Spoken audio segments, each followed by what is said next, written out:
चीजें तो हो गई। अब आप हमें ये बताइए, अभी मैंने आपको बताया कि नर्मदा का फ्लो किधर से है। अब आइए मैं आपको कुछ और चीजें बताता हूं नर्मदा नदी के बारे में, जो आप जानने के लिए बिल्कुल बहुत इच्छुक होंगे, हमें अच्छे तरीके से पता है। अब क्या जानना चाहिए नर्मदा के बारे में? सबसे पहले तो आपने ये जाना कि सर नर्मदा का जो उद्गम है वो तो हो गया अमरकंटक से। इसके लिए मैंने आपको कई सारे प्रूफ भी दिखा दिए कि अमरकंटक प्लेट्यू से नर्मदा नदी निकलती है, ये तो एकदम तय हो चुका। अमरकंटक प्लेट्यू कहाँ है सर? तो एमपी में है, ये भी तय हो चुका। मैंने ये भी बताया कि इसका फ्लो कहाँ कहाँ है, तो मैंने बताया कि नर्मदा नदी जो है वो एमपी, गुजरात, राजस्थान और हल्का सा महाराष्ट्र का एक एरिया भी कैप्चर करता है। तो इन 4 राज्यों से होकर जो गुजरने वाली सबसे महत्वपूर्ण नदी है वो कौन सी नदी है? नर्मदा नदी है। इन चीजों को ध्यान रखना है। नर्मदा नदी किन किन राज्यों से होकर गुजरती है? तो 4 राज्यों से होकर गुजरती है, मध्य प्रदेश, गुजरात, राजस्थान और महाराष्ट्र। लिखते चल जाना है बच्चों, छोड़ना नहीं है, क्योंकि हर चीज इंपॉर्टेंट है। मैं वो हर एक चीज बता रहा हूं जो एग्जामिनेशन में पूछा ही गया है, ठीक है। इसका ओरिजिन कहाँ हुआ था? तो आपने लिख देखा था कि नर्मदा का जो ओरिजिन हुआ था वो ओरिजिन हुआ था एमपी से। और इसका इंड कहाँ हुआ? इसका इंड हुआ गुजरात में। गुजरात में कहाँ हुआ? तो लिख लीजिए गल्फ ऑफ खंभात, खंभात की खाड़ी में। और खंभात की खाड़ी कहाँ लाई करता है? तो अरब सागर में, अरबियन सी में, ठीक है। तो ये सब चीज इंपॉर्टेंट है जो मैं आपको बताने जा रहा हूं, ये सारी सवालें आप की जाती है। तो नर्मदा नदी का उद्गम अमरकंटक एमपी से है। नर्मदा नदी का अंत गुजरात में है। गुजरात में कहां? तो गल्फ ऑफ खंभात में है। गल्फ ऑफ खंभात कहां है? तो अरब सागर में है। अरब सागर कहां है? तो भारत के पश्चिम में है। ये सारी चीजें क्लियर हो गई। तो नर्मदा नदी के बारे में मैंने आपको बहुत सारी चीजें बताई, लेकिन अभी पूरी चीजें तो बती हुई है। अभी जो अब आगे की चीजें जाननी है वो नर्मदा नदी के बारे में, अब उन पे आइए। नर्मदा नदी हाल के दिनों में इतना फेमस क्यों हुआ कि लगातार 3 साल से केवल नर्मदा नदी पर ही सवाल पूछे जाने लगे? ये इसलिए फेमस हो गया इतना क्योंकि करेंट अफेयर सारे यहीं से निकल कर आने लगे। आपको याद होगा 2019 में चुनाव था और 2018 में नरेंद्र मोदी जी ने विश्व के सबसे ऊंचे स्टैचू का अनावरण किया था, याद तो है ना?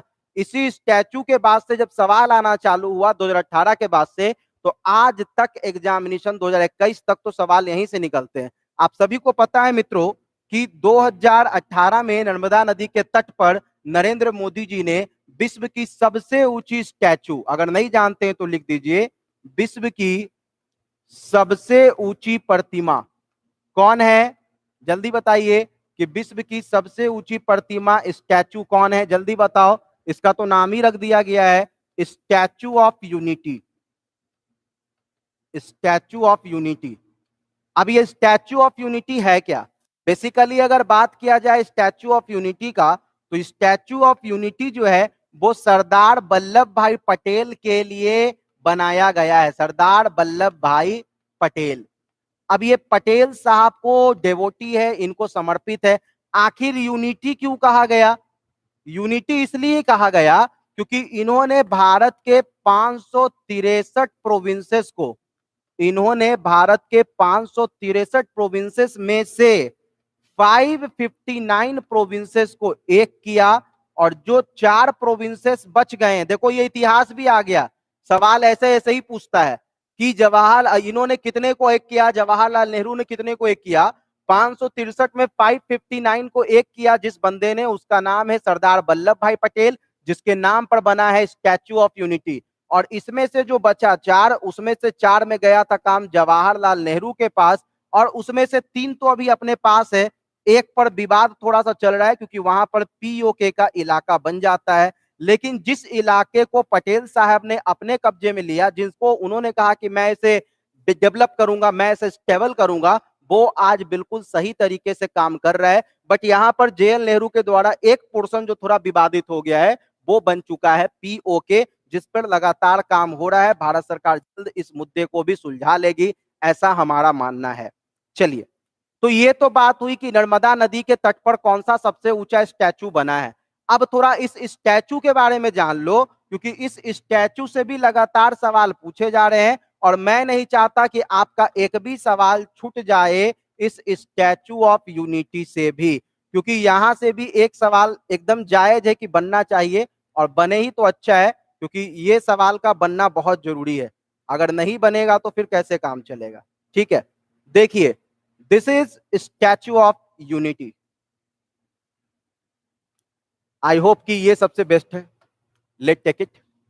ओके, सबसे पहले तो रिस्पेक्ट है हमारा और आप सभी लोगों का, हमारे देश के महान व्यक्ति जो खुद में एक प्रेरणा स्रोत है, इससे ज्यादा मैं क्या बोलूं।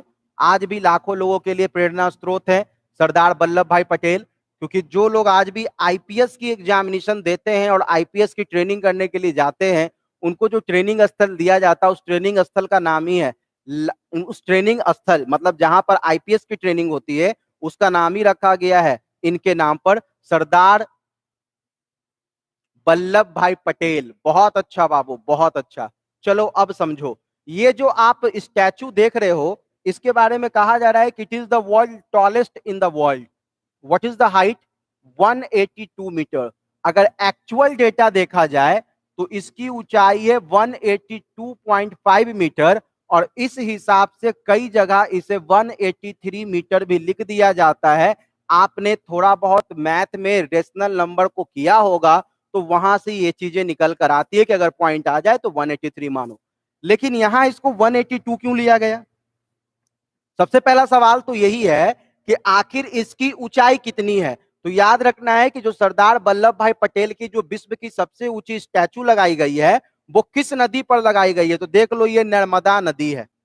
ठीक है, ये सवाल अब मैं सब अच्छे से करता हूं। सरदार वल्लभ भाई पटेल की जो सबसे ऊंची स्टैचू लगाई गई है वो किस नदी पर लगाई गई है? तो ये लगाई गई है नर्मदा नदी पर। और ये जो नर्मदा नदी है वो किस राज्य में है जहां पर ये स्टैचू लगाई गई है? तो ध्यान रखना है कि ये जो नर्मदा नदी जहां पर ये स्टैचू लगाई गई है ये गुजरात राज्य में है, ना कि मध्य प्रदेश, राजस्थान या महाराष्ट्र राज्य में है। ये सवाल भी आपसे पूछा जाएगा। अगर इतना पूछता ना तो मैं नहीं बताता, क्योंकि मुझे पता है, सब जानते हैं कि नर्मदा पे है, गुजरात में है। सवाल ऐसे पूछेगा कि गुजरात के किस जिले में है? तो याद रखना है कि गुजरात में एक जिला है केवड़िया। गुजरात के केवड़िया जिला में है सरदार वल्लभ भाई पटेल की विश्व की सबसे ऊंची प्रतिमा, जिसकी ऊंचाई है 182 मीटर। बाबू, पूरे विश्व में हर चीज के पीछे कुछ ना कुछ कारण होता है। आखिर इस प्रतिमा की ऊंचाई 182 मीटर ही क्यों है? एक 70 भी रख सकते थे, एक 90 भी कर सकते थे, आखिर 182 ही क्यों? तो इसके पीछे की केवल और केवल एक सच्चाई है, क्योंकि गुजरात असेंबली में, गुजरात की जो विधानसभा है वहां पे सदस्यों की कुल संख्या है 182। इसलिए कोशिश किया गया कि उसके सदस्यों के संख्या के बराबर ही तत्काल में पटेल जी को हाइट दिया जाए। मतलब गुजरात से पूरे तरीके से इनको लिंक किया गया कि जितनी सदस्य संख्या है गुजरात में विधानसभा सदस्यों की, एमएलए की, उतनी ही संख्या यहां पर, उतनी ही ऊंचाई यहां पर पटेल साहब की मूर्ति की भी हो। ठीक है, दो तीन कंपैरिजन जो आपको याद रखना है। इससे पहले जो विश्व की सबसे ऊंची प्रतिमा हुआ करती थी वो है स्प्रिंग टेम्पल ऑफ बुद्धा। आप देखो इसकी ऊंचाई है 153 मीटर। ठीक है, लेकिन अब ये कुछ भी नहीं काम करेगा। ये भी याद रखना है कि स्टैचू ऑफ लिबर्टी की ऊंचाई कितनी है? तो 93 मीटर है। ये भी पूछा हुआ सवाल है। स्टैचू ऑफ यूनिटी भी पूछा हुआ है, 93 मीटर। फिर यहां पर आप देखो क्राइस्ट जो हाथ फैलाकर खड़े हैं, ब्राजील का ये बहुत सुंदर नजारा है। ब्राजील आप भूल नहीं सकते हैं, ब्राजील को बहुत सारे स्पोर्ट्स हुए हैं वहां पर, है कि नहीं? चलिए, उन चीजों पे भी हम ध्यान नहीं आकर्षित करेंगे। हमारा जो मूल ध्यान आकर्षित करने का सब्जेक्ट है वो यही है, सरदार वल्लभ भाई पटेल। अगर सरदार वल्लभ भाई पटेल की चर्चा कर रहे हैं हम, तो आपको यह समझना चाहिए कि नर्मदा नदी जो गुजरात के किनारे बहती है, उस नर्मदा नदी जो गुजरात के किनारे केवड़िया जिले से बहती है, वहां पे विश्व की सबसे ऊंची प्रतिमा लगाई गई है। वो प्रतिमा किसकी है? तो वो प्रतिमा सरदार वल्लभ भाई पटेल की है। उस प्रतिमा का नाम क्या रखा गया है? तो उस प्रतिमा का नाम स्टैच्यू ऑफ यूनिटी है। उस प्रतिमा को कितनी ऊंचाई दी गई है? तो उस प्रतिमा को 182 मीटर की ऊंचाई दी गई है। उस प्रतिमा को बनाने में किस मेटल का प्रयोग हुआ है ये भी इंपॉर्टेंट है। तो चलिए जल्दी से आपको उस मेटल के बारे में पहले हम बता दें कि किस मेटल का प्रयोग हुआ है, नहीं तो ये भी अपने आप में अन्याय होगा और मैं ये अन्याय तो कभी नहीं करने वाला, कम से कम आपके साथ। देखो भाई, यही है अपने लौह पुरुष। और जब बात होती है लौह पुरुष की ना, तो निश्चित रूप से इस लौह पुरुष को जिस मेटल से बनाया गया होगा वो मेटल कौन सा होगा? आयरन होगा। तो अब आपके मन में सवाल कि सर आखिर आयरन से ही इनको क्यों बनाया गया? सोने से भी बना सकते थे, पत्थर से भी बनाया जा सकता था, किसी भी चीज से बना सकते थे। Y iron? बिकॉज बच्चों इनका नाम ही है iron man of India. Iron man of India, Bharat के लौह पुरुष। और ये जब भारत के लौह पुरुष हैं तो एक चीज तो क्लियर है कि इनको सम्मान तो मिलना ही था, और इनको जो सम्मान दिया गया इन्हीं के नाम के आधार पर इनकी प्रतिमा बनाई गई, जिसकी ऊंचाई आपको मैंने बताई कि 182.5 मीटर है, जो नर्मदा नदी के तट पर स्थिर है। एक चीज तो हो गई, लेकिन इतना कह देने से हम एक महान शख्सियत को एक्सप्लेन नहीं कर सकते हैं, क्योंकि ये महान शख्सियत इतना महान है कि इसको समझने के लिए आप लोगों को भी थोड़ा धैर्य साधना पड़ेगा, धैर्य बांधना पड़ेगा। क्योंकि अगर आप धैर्य नहीं बांधेंगे तो फिर ये समस्या बन जाएगी, एक समस्या का सबब बन जाएगा। देखिए, अब जो मैं आपको प्रतिमा दिखा रहा हूं ये आपको थोड़ा गोल्डन कलर में लग रहा होगा, बट ये गोल्डन नहीं है, ये भी आयरन का ही है, क्योंकि ये भी आयरन मैन ऑफ इंडिया की ही प्रतिमा है। आपसे सवाल पूछे गए एग्जाम में कि सरदार वल्लभ भाई पटेल को और किस किस नाम से जाना जाता है? ठीक है, सबसे पहला सवाल तो वही पूछा जाता है कि आखिर वल्लभ भाई पटेल को सरदार की उपाधि किसने दी? ये बहुत बड़ा सवाल है कि वल्लभ भाई पटेल को सरदार की उपाधि किसने दी। तो याद रखना है कि वल्लभ भाई पटेल को सरदार की उपाधि, बारदोली सत्याग्रह चल रहा था, बारदोली सत्याग्रह जो कि एक पीजेंट मूवमेंट था, किसानों का आंदोलन था, आप कह लीजिए। बारदोली सत्याग्रह एक पीजेंट मूवमेंट था, किसानों का सत्याग्रह था, और इसी किसानों के सत्याग्रह में ही इनको ये नाम दिया यहाँ की किसान महिलाओं ने, किसान महिलाओं ने। ये सवाल भी पूछा गया जब इनकी स्टैचू लगी, तब से तो ये हर दिन सुर्खियों में ही आ गए हैं, और नर्मदा नदी भी इनके कारण सुर्खियों में आ गई है। तो मैं क्या बता रहा हूं कि सरदार वल्लभ भाई पटेल को बारदोली सत्याग्रह के दौरान, जो कि एक किसान आंदोलन था, उस किसान आंदोलन में किसान महिलाओं ने, महिला कृषकों ने क्या किया? इनको उपाधि दी। उस उपाधि का क्या नाम है? सरदार।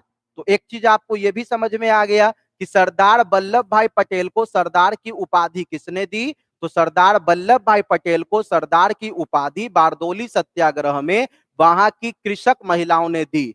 लेकिन क्या इतने से सरदार वल्लभ भाई पटेल जैसे व्यक्ति का व्यक्तित्व पूरा होता है? दूसरी बात, एक सवाल तो यहीं से पूछा गया कि बारदोली सत्याग्रह कब हुआ? तो यह भी याद रखना है कि बारदोली सत्याग्रह कब हुआ?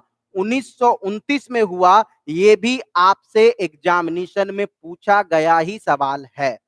अब इसके आगे भी, क्योंकि ये व्यक्ति ही ऐसे हैं कि इनके लिए शब्द कम नहीं पड़ रहे हमारे पास भी। अभी देखो इनसे और क्या क्या सवाल पूछे गए हैं। इनसे पूछा गया कि who is known as Bismarck of India? Bismarck of India, Bharat का बिस्मार्क किसे कहा जाता है? तो याद रखना है कि भारत का बिस्मार्क भी किसे कहा जाता है? तो सरदार वल्लभ भाई पटेल जी को कहा जाता है। और यदि सरदार कहा जाता है इनको, बिस्मार्क कहा जाता है इनको, तो कुछ तो कारण होगा। बिस्मार्क इसलिए इनको कहा जाता है क्योंकि विश्व में भी एक ऐसा नेता आया जिसने विश्व को एक करने का काम किया, यूनिफिकेशन किया, ठीक है, और वो नेता था बिस्मार्क। और देश को एक करने का काम किसने किया? देश को एक करने का काम किया पटेल साहब ने। मैंने आपको बताया कि देश को एक इन्होंने कैसे किया? 563 प्रोविंसेस में से 559 प्रोविंसेस को जिस बंदे ने एक किया और एक करके एक भारत और श्रेष्ठ भारत बनाया, इस बंदे का नाम अगर बिस्मार्क ना होता तो क्या होता। चलिए मैं आपको बिस्मार्क से भी थोड़ा परिचय करवाऊं, क्योंकि बिस्मार्क से भी परिचय जरूरी हो गया है अब आपका। बिस्मार्क कौन था और बिस्मार्क क्या है नहीं है, ये बिस्मार्क से भी आपका परिचय हमें करवाना पड़ेगा। ठीक है, यही है ऑटो वॉन बिस्मार्क। ठीक है, ऑटो वन बिस्मार्क कौन है नहीं है ये तो मैं आपको बताऊंगा ही, लेकिन इनके बारे में आप थोड़ा इमेज देखो कि क्या थे ये, इनकी पर्सनालिटी और क्या है ये। यही है ऑटो वन बिस्मार्क। इन्हीं के शासनकाल में जर्मनी का एकीकरण हुआ। बाबू, जर्मनी को लगभग 6 लाख भागों में बांट दिया गया था, तोड़ दिया गया था। 6 लाख टुकड़ों को जोड़कर एक करने वाला जो इंसान है वो है बिस्मार्क, जिसको मैं अभी आपको दिखा रहा हूं। ही इज बिस्मार्क, यही है बिस्मार्क। इन्होंने जर्मनी को एक किया। जैसे इन्होंने जर्मनी को एक किया, ठीक वही काम भारत में जिस बंदे ने किया उस बंदे का नाम है सरदार वल्लभ भाई पटेल। अब इनके बारे में आपसे ज्यादा मैं किसी को भी नहीं बता पाऊंगा, क्योंकि मैंने आपको इनके बारे में वो सारी चीजें बताई जो जेन्युइन है। यही है हमारे सरदार वल्लभ भाई पटेल, जिसके लिए मैंने आपको कई सारे टाइटल बताए। इन्हीं को आप किन किन नामों से जानते हैं, इन्हीं को आप आयरन मैन के नाम से जानते हैं, इन्हीं को आप सरदार के नाम से जानते हैं, इन्हीं को आप स्टैचू ऑफ यूनिटी जो है वो भी इन्हीं के नाम पर बनाई गई है, इन्हीं को आप बिस्मार्क ऑफ इंडिया के नाम से जानते हैं। तो हर चीज तो यही है। इतना बड़ा कद जिसका भारत में कोई इतना बड़ा कद हुआ नहीं। महात्मा गांधी है, बिस्मार्क तो नहीं इनको कहेंगे, क्योंकि बिस्मार्क ने कुछ गलत भी किया था। इन्होंने बिना कुछ गलत किए हुए 559 प्रोविंसेस को एक कर दिया। अगर ये ना होते तो आज भारत ना होता, ये कहना गलत नहीं होगा। बिस्मार्क थे भारत के पास सरदार जी थे, इसलिए भारत आज भारत है, नहीं तो भारत का तो कोई वजूद ही नहीं होता। तो ये पूरी की पूरी बात तो हो गई बिस्मार्क के बारे में, भारत के बिस्मार्क के बारे में, सरदार वल्लभ भाई पटेल के बारे में। लेकिन सरदार वल्लभ भाई पटेल के आगे भी बहुत सारे प्रश्न हैं जो आपसे पूछे जाते हैं नर्मदा नदी से जोड़कर। मैं सीधे ले चल रहा हूं आपको अब उन प्रश्नों पे जो नर्मदा नदी से जोड़कर आपसे पूछे जाते हैं और एग्जामिनेशन के सबसे फेवरेट सवाल हैं। देखिए, अब जो सवाल नर्मदा नदी से निकला, मैंने जो जो बताया पहले तो मैं वो आपको फिर से एक बार रिपीट कर दूं। नर्मदा कहां से निकलती है, तो आपने देखा कि नर्मदा अमरकंटक से निकलती है। और अब नर्मदा अंत में जाकर कहां गिरती है, तो नर्मदा जो है अंत में जाकर गल्फ ऑफ खंभात में गिरती है। गल्फ ऑफ खंभात कहां है, तो गुजरात में है। इसी नर्मदा नदी पे गल्फ ऑफ खंभात के पास केवड़िया जिला है, और इसी केवड़िया जिला के पास एक बड़ी सी स्टैचू बनाई गई है जो स्टैचू ऑफ यूनिटी कहलाती है। ये सारी चीजें हो गई, लेकिन इस नर्मदा नदी पर एक बहुत बड़ा चीज अभी भी बाकी है जो एग्जामिनेशन में पूछा जाता है।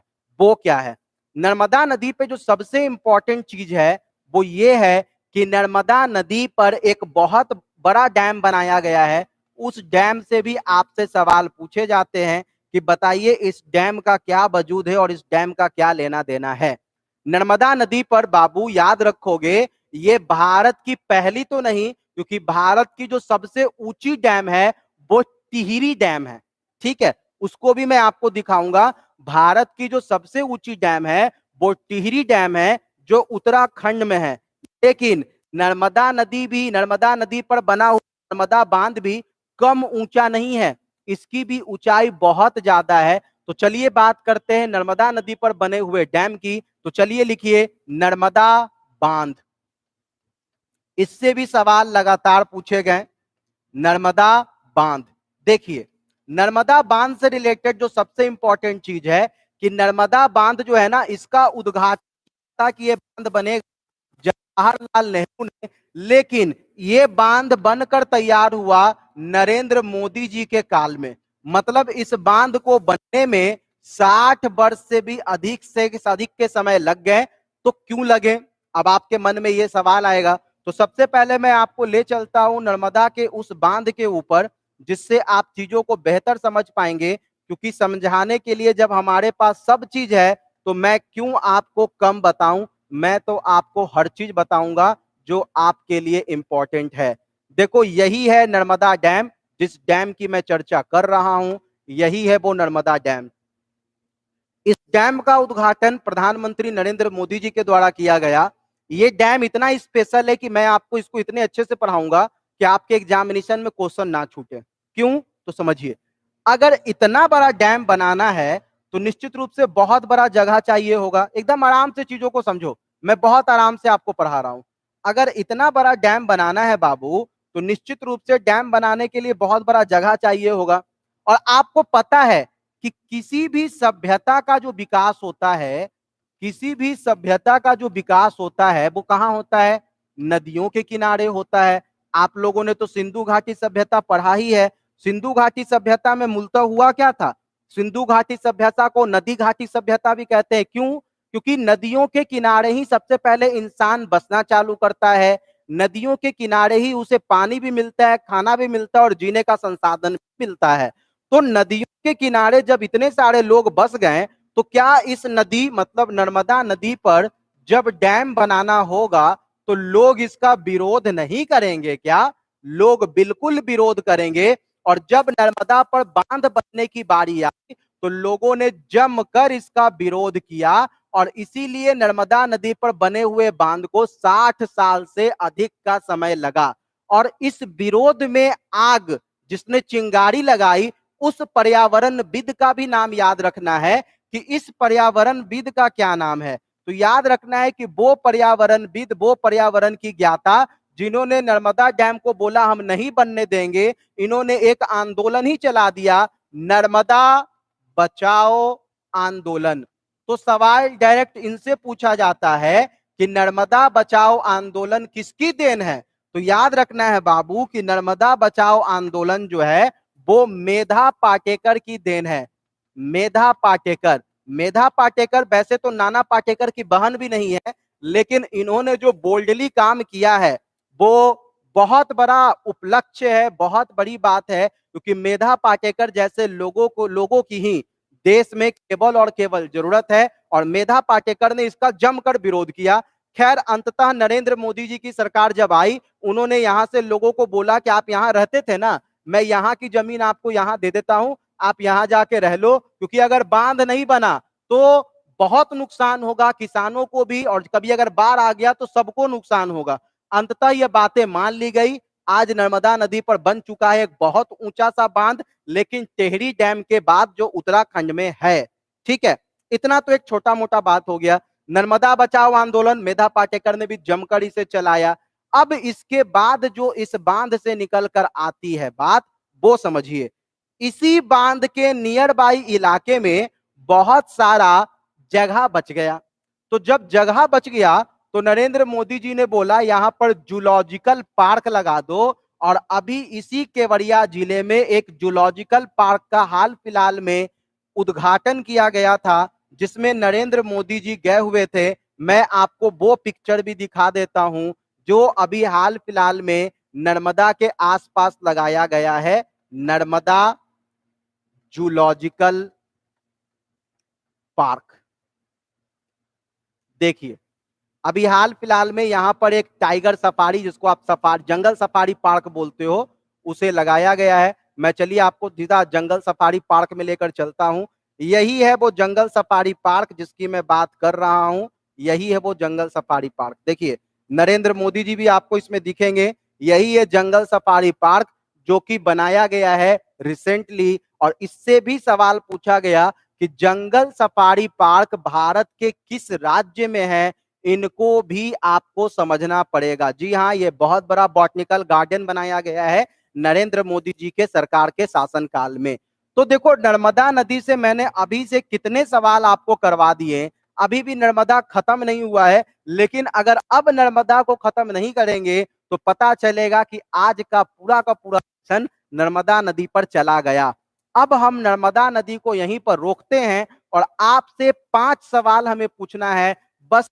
कि नर्मदा नदी और इससे आसपास से जुड़े प्रश्नों को पूछना है, इसका जवाब आप हमें दीजिएगा और मैं भी आपके साथ साथ इन प्रश्नों को करता हूं। चलिए, जो सबसे पहला प्रश्न इससे बन जाता है वो ये है कि नर्मदा नदी पर बना विश्व की सबसे ऊंची प्रतिमा, विश्व की सबसे ऊंची किस जिले में है? किस जिले में है? बेसिकली गुजरात के किस जिले में है? गुजरात के किस जिले में है? यह सवाल कई बार पूछा गया है, तो इसका आंसर आप सभी को पता है और आंसर आप सभी लोग दे भी रहे हैं। बिल्कुल सही बात जवाब आ रहा है, केवड़िया जिले में। बहुत ही अच्छा बाबू, केवड़िया जिले में है। तो पहला सवाल तो आप लोगों ने जवाब दे दिया। दूसरा सवाल हमारा यह है कि नर्मदा बचाओ आंदोलन किसने चलाया? नर्मदा बचाओ आंदोलन किसने चलाया? यह भी पूछा है, किसने चलाया? जवाब दीजिए कि नर्मदा बचाओ आंदोलन किसने चलाया? तो निश्चित रूप से आपका जवाब आ रहा है और बहुत तेजी में लोगों का जवाब आ रहा है, मेधा पाटेकर। बहुत अच्छा, जितने भी लोग जुड़कर हमें जवाब दे रहे हैं, बहुत पॉजिटिव बात है, मेधा पाटेकर। तो मेधा पाटेकर जी ने नर्मदा बचाओ आंदोलन चलाया, यह भी बिल्कुल जायज बात है।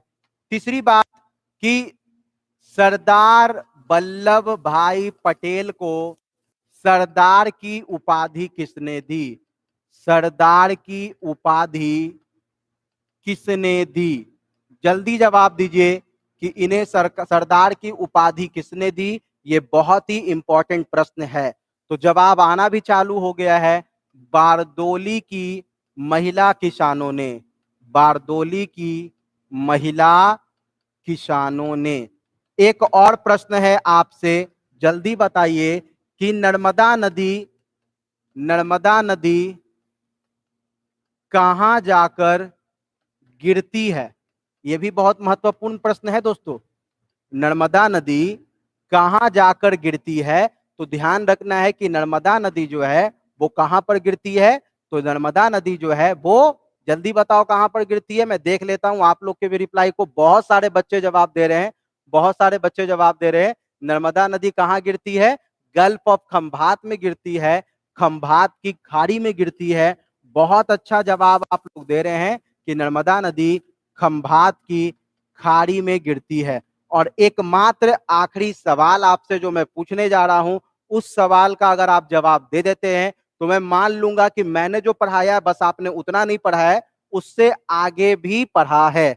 आप मुझे बस एक अंतिम सवाल का जवाब दीजिए, इसके बाद अपने सेशन को हम खत्म कर पाएंगे आपके आदेश के साथ। सवाल यह है कि सरदार वल्लभ भाई पटेल आईपीएस ट्रेनिंग सेंटर कहां है? आईपीएस सेंटर कहां है? जल्दी जवाब दो कि सरदार वल्लभ भाई पटेल आईपीएस ट्रेनिंग सेंटर कहां है। देखो, देश में आईएएस की जो ट्रेनिंग होती है ना, वो आईएएस के ट्रेनिंग वाले जगह का नाम दिया गया है लाल बहादुर शास्त्री। ठीक है ना? जो आईएएस की ट्रेनिंग देने वाली संस्थान है उसका नाम है लाल बहादुर शास्त्री जी के नाम पर, और ये है मसूरी में। मसूरी में इनको ट्रेनिंग दी जाती है। आपको यह बताना है कि सरदार वल्लभ भाई पटेल आईपीएस ट्रेनिंग सेंटर कहां है। कितने लोगों ने जवाब दे दिया है? बहुत लोगों ने जवाब दिया है, बहुत लोगों ने जवाब दिया है हैदराबाद में है। बहुत अच्छा है बाबू। सरदार वल्लभ भाई पटेल आईपीएस ट्रेनिंग सेंटर कहां है? तो हैदराबाद में है। बहुत अच्छा जवाब आप लोगों ने दिया है, इसके लिए मैं आप लोगों का कृतज्ञ हूं कि आप मन लगाकर पढ़ रहे हैं। और आज तो इतनी ज्यादा लोगों की संख्या है कि मेरे को भी लग रहा है कि नहीं, आज बहुत अच्छा काम हुआ है क्लास में। तो चलिए अभी अपने क्लास को हम लोग बस यहीं पे करेंगे खत्म। आप जुड़े हमसे, आपने चीजों को बेहतर ढंग से समझा, इसके लिए बहुत बहुत धन्यवाद। ऐसे ही डेली हम लोग अपने आगे के कॉन्सेप्ट को भी पढ़ेंगे। अभी के लिए मित्रों बस इतना ही। आप जुड़े, धन्यवाद, जय हिंद।